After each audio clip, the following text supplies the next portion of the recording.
랜선 여행.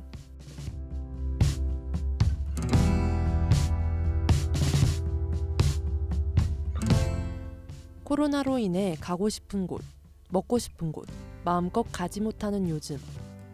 코로나가 끝날 때를 대비하여 랜선을 통해 미리 여행 계획을 짜두는 것은 어떨까요? 마스크로 답답하던 일상에서 잠시 쉬어갔다 가보려고 합니다.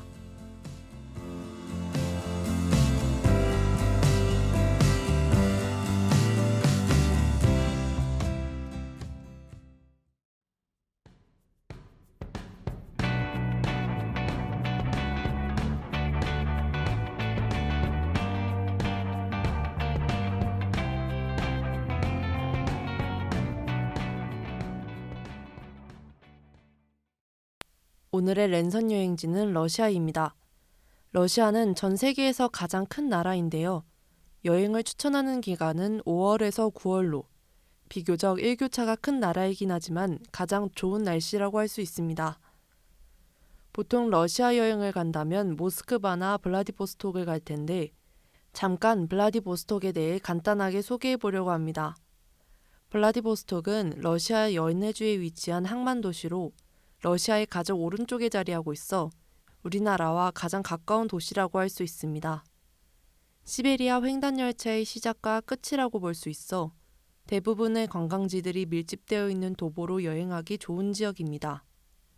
뿐만 아니라 한국에서 2시간이면 갈 수 있는 거리에 있어 짧게 여행을 즐기기에도 좋습니다. 여기서 유럽 여행 시 주의사항이 있는데요. 여권 서명란에 서명이 없으면 입국이 불가능하고 벌금이 부과될 수도 있습니다. 또한 여권에 낙서가 되어 있거나 사증면이 3장 이상 남아있지 않으면 출입국 제한이 될 수도 있으니 여행 전 체크하는 것을 추천드립니다. 여기서 사증면이란 여권의 빈 페이지를 뜻하니 한번 확인해 보시길 바랍니다. 이제 러시아의 여행 코스를 소개하겠습니다. 앞에서 말했듯이 러시아는 넓기 때문에 많은 여행지가 있습니다. 그중 블라디보스톡, 모스크바, 상트페테르부르크를 많이 방문합니다. 우선 모스크바입니다. 러시아의 최고의 여행지로 알려져 있으며 러시아의 수도이자 가장 큰 도시입니다. 클레닌과 붉은 광장은 물론 600개가 넘는 교회가 있는 도시로 발레, 서커스 공연, 오페라 등의 공연 예술도 다양하니 꼭 방문해 보시는 것을 추천합니다. 크렘린은 모스크바에서 가장 눈에 띄는 곳인데요. 러시아어로 요새, 성벽, 성체를 뜻합니다. 모스크바의 심장부에 15세기에 지어진 벽으로 둘러싸인 27만 5천 평방 제곱미터의 면적, 700개가 넘는 방. 현재는 러시아 연방 대통령의 공식 거주지이기도 합니다. 2km가 넘는 성벽으로 둘러싸여 있고 크고 작은 19개의 망루로 함께하고 있습니다. 내부에 있는 여러 사원들은 독특한 건축 양식을 지어진 러시아 건축술의 기념비적인 것들이기도 한데요. 한마디로 요약하면 크렘린은 러시아의 상징이자 관광 명소로 거듭나고 있습니다. 모스크바 최고의 녹지 공간인 고리키 공원은 어떤 취향도 충족시킬 엔터테인먼트를 제공하는 곳이라고 알려졌는데요. 러시아의 대문호 막심 고리키의 이름을 따서 지은 공원이라고 합니다. 여름과 겨울에 다양한 활동들이 열리고 무엇을 상상하든 그 이상의 것을 볼 수 있습니다. 노래 한 곡 듣고 2부에서 이어나가겠습니다.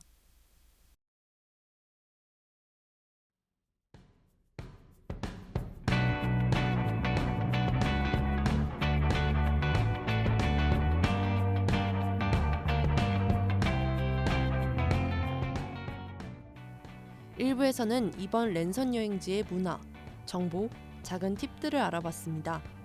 2부에서는 다양한 관광지와 먹을거리에 대해 소개해보겠습니다.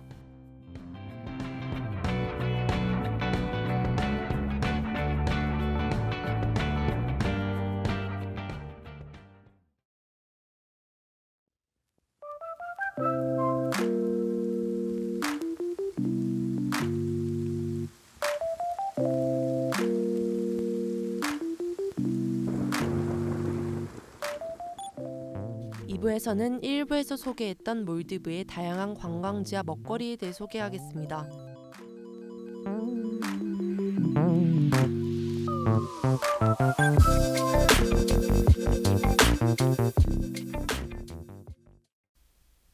일부에 이어 2부에서도 다양한 여행 코스를 소개하겠습니다. 1부에서 설명한 크렘린과 더불어 또 하나의 러시아의 상징이라고 불리는 붉은 광장과 성 바실 성당이 있습니다. 이곳은 모스크바를 찾는 사람들이 가장 먼저 찾는 곳으로 유명한데요. 붉은 광장은 부활의 문을 통해 안으로 들어서고 멀리 보이는 성 바실리 성당, 왼쪽 측면을 가득 채운 구경 백화점, 그리고 오른쪽은 크렘린 구스로 성벽으로 둘러싸여 있습니다. 그 가운데에 자리한 붉은 광장은 주변과 조화를 이루고 있는데요. 흥미로운 것은 붉은 광장의 의미입니다. 일반적으로 붉은색은 공산주의를 상징하는 것 같지만 사실 러시아의 어원에서는 과거 아름다운이라는 뜻이 함께 있고 밤에 가면 더 아름다운 광장으로 거듭난다고 합니다. 여기에 구경 백화점은 2층의 건물로 유명 해외 브랜드 매장과 다양한 수입 식료품점들이 들어서 있는 백화점입니다. 1893년에 지어졌으며 갈수록 러시아 경제 성장의 달라진 위상을 보여주는 곳으로 자리를 잡아가고 있습니다. 특히 중앙홀에는 카페들도 즐비해서 꼭 쇼핑이 아니더라도 아이쇼핑을 즐기는 사람들로 늘 북적입니다. 볼쇼이 극장도 지나칠 수 없는데요. 세계적인 발레, 오페라 공연 극장으로 러시아 문화예술의 상징이자 자랑인 이곳에는 늘 세계 최고의 발레와 오페라 공연이 열립니다. 공연을 볼 수 있으면 좋겠지만 만약 보지 못한다면 공연을 대신해 극장 투어 프로그램에 참여해보는 것도 좋습니다.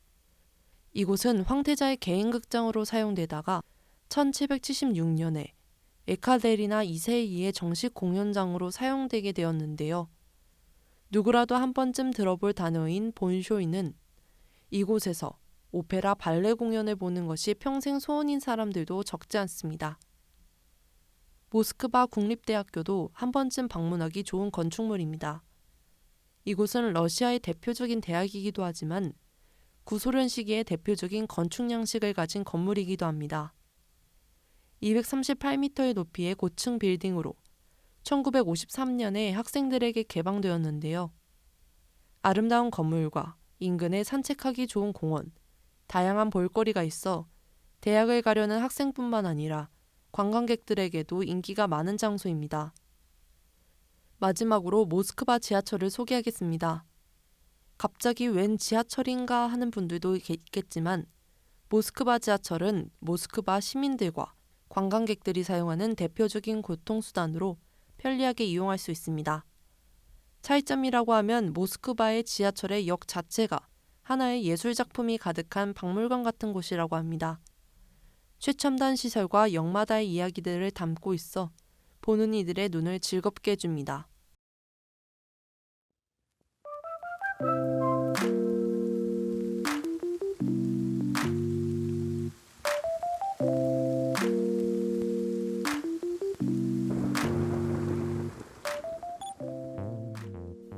지금까지 랜선 여행지의 많은 관광지와 작은 팁에 대해 소개해드렸습니다. 하루빨리 코로나가 종식되어 많은 사람들이 다시 다양한 곳으로, 다양한 지역으로 많은 활동을 즐기며 여행을 떠날 수 있길 바랍니다.